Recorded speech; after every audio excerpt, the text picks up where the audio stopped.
Hi, I'm Scott Garibay, and we need to talk about Dungeons and Dragons and Ezra Miller's The Flash. First of all, let me be super clear. Every single word you're going to hear in this video is my humble opinion. Nothing more, nothing less. Second, I'm going to talk about Ezra Miller at length here, and I am terribly sorry. I have a 53-year habit of referring to somebody that I recognize as male with a male pronoun. That's completely wrong. I need to refer to Ezra Miller as they. Ezra Miller's preferred pronoun is they. If at any point I misgender Ezra Miller, I'm so sorry to Ezra Miller, and I'm sorry to you. It is not me attempting to be disrespectful. It's me failing to fix a habit I've had for 53 years. I'm 53 years old. All right, so I guess I've had that habit as long as I could speak. And so apologies there. So let's go. All right. So I saw Ezra Miller's The Flash. And my plan was to not see this film. And the reason why is I had listened to Grace Randolph talk about Ezra Miller for about a year and a half. And she said Ezra Miller has done X, X, and X, and none of these are good, right? And I was like, oh, that sounds like a pattern. I should not see this film based on what Ezra Miller did. I saw the film because, to me, the film was not a Flash film. It was a Batman film. I actually watched multiple spoiler reviews for the film and was like, I have to see this because this is a Batman film. So I decided I'm going to go see this because this is a Batman film. So I went to see Ezra Miller's The Flash. And before I went to see it, I didn't want to see the movie because I felt that Ezra Miller had... My understanding of Ezra Miller was that he had done X, X, and X, and those things were bad. Having seen Ezra Miller's The Flash, I now think I understand Ezra Miller and what happened in the last year and a half. Again, this is my opinion, but this is what I think happened. So first of all, actually, before I get there, this entire thing is framed around my understanding of Dungeons and Dragons. I have this unique belief. I don't think Dungeons and Dragons is a game. I actually think it is a human flourishment engine that was disguised by Gary Gygax as a game. And that what he really wanted to do was he wanted to write the world's greatest self-help book. He wanted to create a tool where every dungeon master would write a self-help book for themselves and write a self-help book for everybody at their table here and here, like in the mind and in the heart, right? And I think he did it, right? And so it's an incredibly unique view of Dungeons and Dragons. But one of the reason why I'm talking about this in context of Dungeons and Dragons is, in my humble opinion, and actually you can see a link below that we'll get into. I'm going to use the term now. I believe I'm the first person who's manifold sentient through Dungeons and Dragons. Now, what does that mean? Well, I started dungeon mastering when I was 12 years old.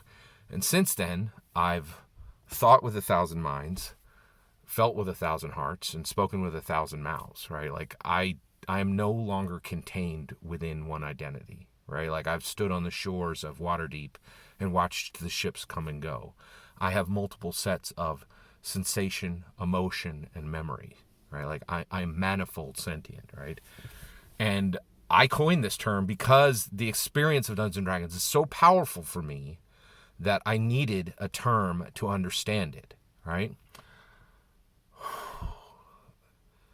Ezra Miller played Barry Allen and Barry Allen. By the way, there are spoilers for Ezra Miller's The Flash here.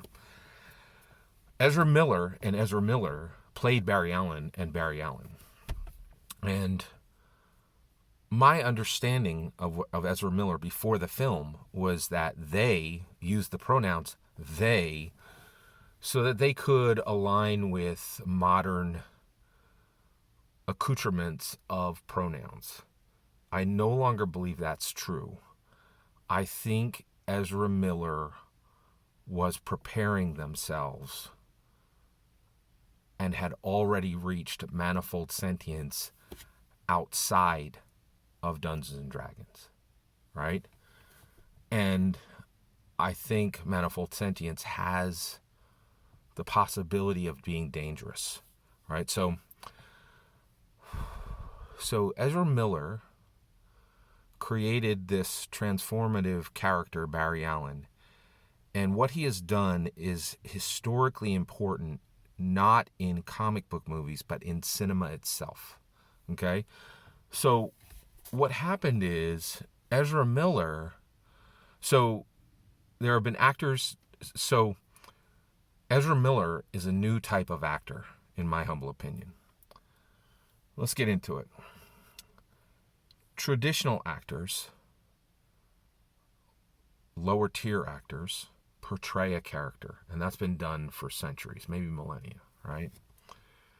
Higher tier actors use method acting, and they become the character. What Ezra Miller did here, what Ezra Miller and Ezra Miller did here to create Barry Allen and Barry Allen is, I don't think there's any acting in Ezra Miller's The Flash. For the first time ever, an actor has made the character themselves. And when I say themselves, I mean it. They. Ezra Miller and Ezra Miller played Barry Allen and Barry Allen, but there wasn't any play. There wasn't any acting. Barry Allen is simply Ezra Miller.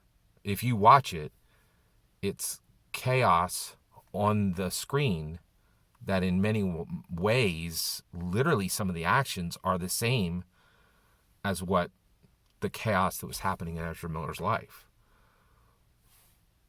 Why? Right? Well, this is historically important, right? And here's the thing. Go look. You will find 100, maybe 300, maybe 500 dissertations written by PhDs who say comic books is our understanding of modern gods, right? And us trying to portray gods in our narrative and depict gods and present gods in our narrative. The last time someone transformed a role like this was Heath Ledger, and it was to my knowledge, the only movie that has ever won an Oscar, the only comic book movie that has ever won an Oscar, and that was Heath Ledger as the Joker. And in my humble opinion, every single word of this is my humble opinion, Heath Ledger won that Oscar because he became the Joker, and I think it killed him. I think he literally died for that role, right? And we all mourned for him, but the reality is, to this day, many people rewatch that film like I do because he gave everything for that portrayal, right? What you're seeing now with Ezra Miller and Ezra Miller presenting Barry Allen and Barry Allen is a transformative depiction, right? A transformation where I don't think Ezra Miller did any acting in this. This was Barry Allen and Barry Allen as Ezra Miller and Ezra Miller.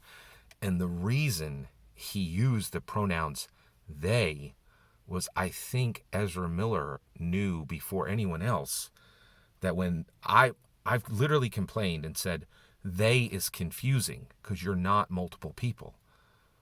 But Barry Allen and Barry Allen, played by Ezra Miller and Ezra Miller, were literally multiple people. And I think he was acknowledging, before there was even a language for it within the thespian box, he was acknowledging his manifold sentience.